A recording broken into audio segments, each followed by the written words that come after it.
Rap is a competitive genre, so it's common for rappers who are at the same level to send shots at each other in their music, even the superstars. Here's a look at a few hidden sneak disses in rap music.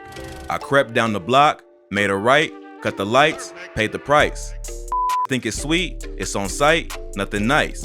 Baguettes in my ice, Jesus Christ, checks over stripes. Drake, sicko mode.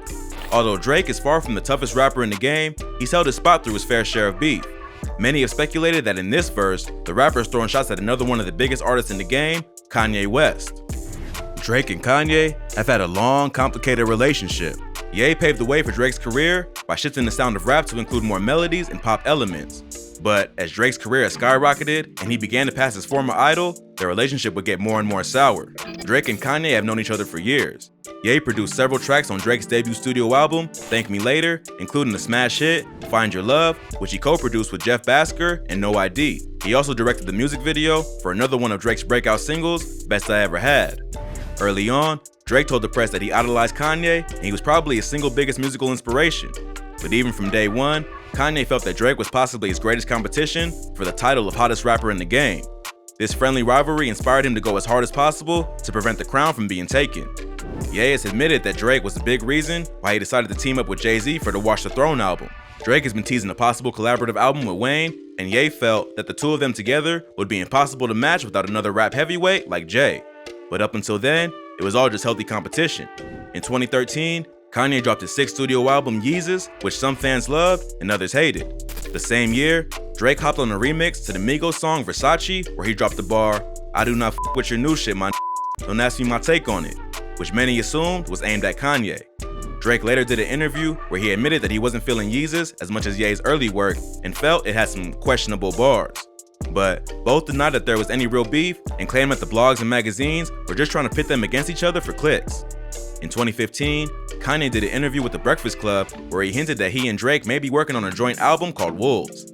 Kanye also claimed that Drake was one of the only artists he felt he was in competition with, and he was pushed by him to step his game up. But while Kanye would be defending his title by trying to keep his rival under his wing, Drake would continue sending subliminal shots in his music. On the track Summer 16, Drake rapped, "I used to want to be a Rockefeller, then I turned into Jay. Now I got a house in LA, now I got a bigger pool than Ye. And look man, Ye's pool is nice, mine's just bigger is what I'm saying." The bar was clearly just a petty shot for the sake of competition. But to someone with an ego as big as Kanye, Drake claiming to have a bigger pool clearly got into his head. Not long after that, Drake released a track called Pop Style with a guest appearance from The Throne, Jay and Kanye's rap group. But the version that eventually made it to Drake's 2016 album Views featured a new verse from Drake in place of the Jay and Kanye features. During that time, Drake was still in the middle of his beef with Meek Mill. Kanye later claimed that Jay didn't want to be on the track out of respect for Meek, but others speculated that there was more going on behind the scenes. At OVO Fest later that year, Kanye again teased a possible collaborative album with Drake. Then, a mysterious billboard with the phrase, "Calabasas is the new Abu Dhabi," along with the OVO and good music symbols, popped up in LA, leading many to believe that the collab album might actually happen. But not long after that, Kanye would start going on his now famous rants at the Life of Pablo tour, where he called out everyone from Drake and DJ Khaled to his former mentor, Jay-Z. During one rant, he asked the audience whether it seemed like Drake and DJ Khaled's recent single For Free was being played on the radio way too much. Drake told the press he was confused about Kanye's rant. He said he was just working on a collaborative project with Ye, and then the next minute, he's dissing him live on stage. But there still wasn't any real beef between them, just growing tension. Then, their relationship would change forever after the recording session for Kanye's 8th studio album Ye in Wyoming. In an interview with LeBron James, Drake says that he attended the recording session, but the whole time, he felt like something was off. He had recently announced a release date for his next studio album Scorpion, which was set to be released in early June 2018. While Drake was in Wyoming, he claims that Ye pressured him to reveal certain top secret information, including when he planned to release his album. He also told Kanye about the recent birth of his son Adonis, which he had not revealed to the public. Not long after Drake left the session, Kanye went on a Twitter rant and announced that he and other members of the Good Music Camp would be releasing a series of 7-song albums beginning at the end of May, leading into early June, right around the time that Drake was supposed to drop. The first album in the series was Pusha T's Daytona, which featured several disses aimed at Drake and Wayne. The beef between Push and Cash Money goes back to at least 2002. Before venturing out as a solo artist, Pusha T was known as one half of the rap group, Clips, along with his brother Malice, who's now known as No Malice. In 2002, Baby and Wayne jumped onto a remix of their hit track Grindin'. The clip was also featured on the Birdman song What Happened to That Boy, which was produced by the Neptunes. Birdman, who has a history of not paying artists, producers, or anyone he does business with, never paid Pharrell for the beat.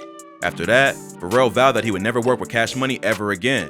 Pharrell was Push's go-to producer, so he naturally took his side in the beef. He and Wayne would begin to send subtle shots at each other.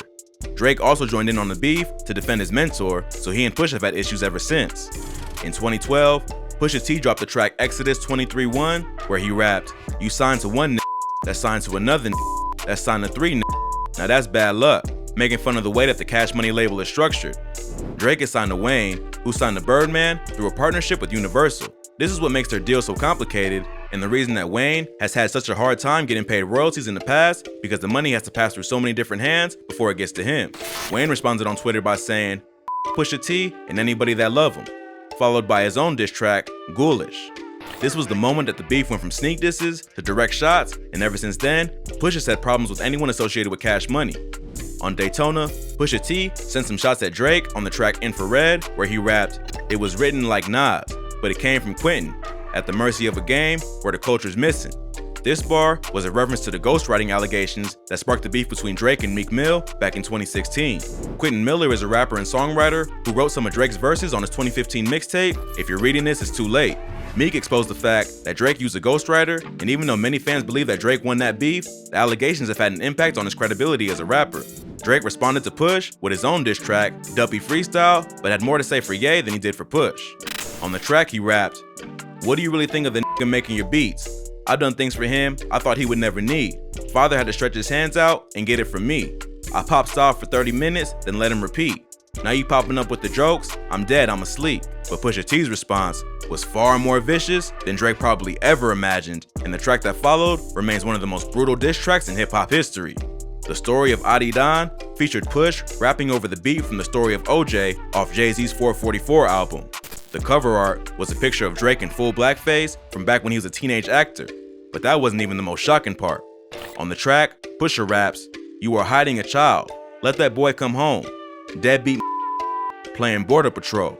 Push was referring to Drake's son Adonis. Sophie Brousseau, a retired porn star, had given birth to him earlier that year, and Drake was the father.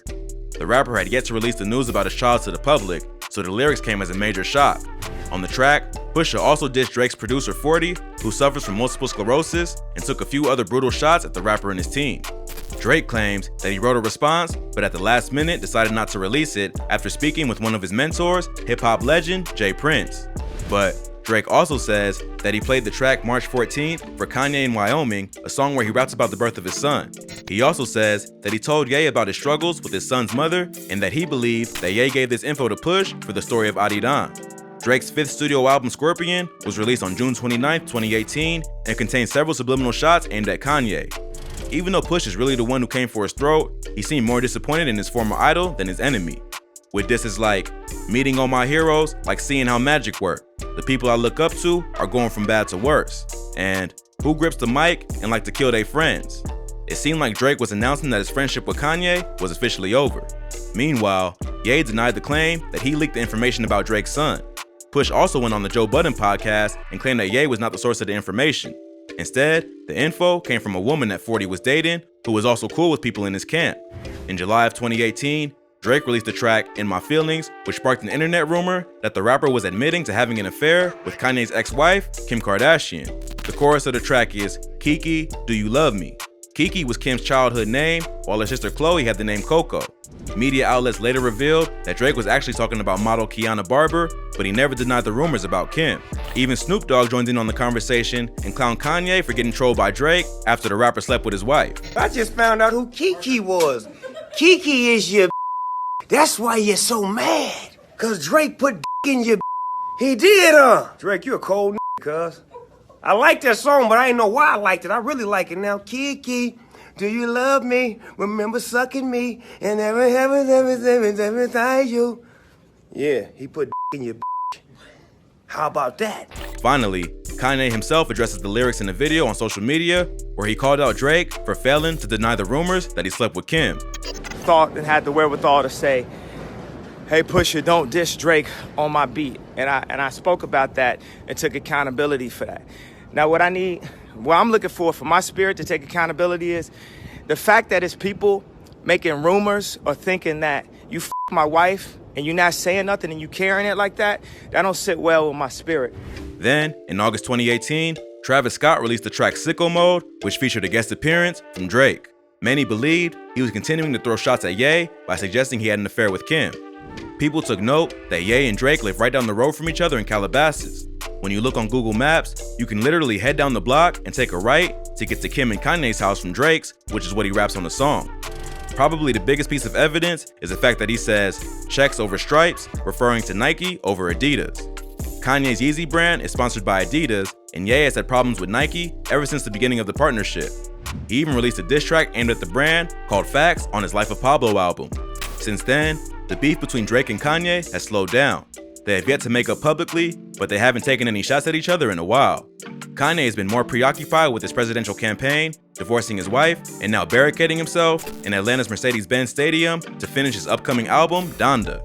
But at this point, it seems unlikely that the world will ever get to hear a Drake and Kanye collab album. Whether or not Drake actually had an affair with Kim, or he was just trolling because he knew it would get to Ye, is hard to tell. Fans will just have to wait and see whether Yeezy has any bars for the Sixth God on Donda.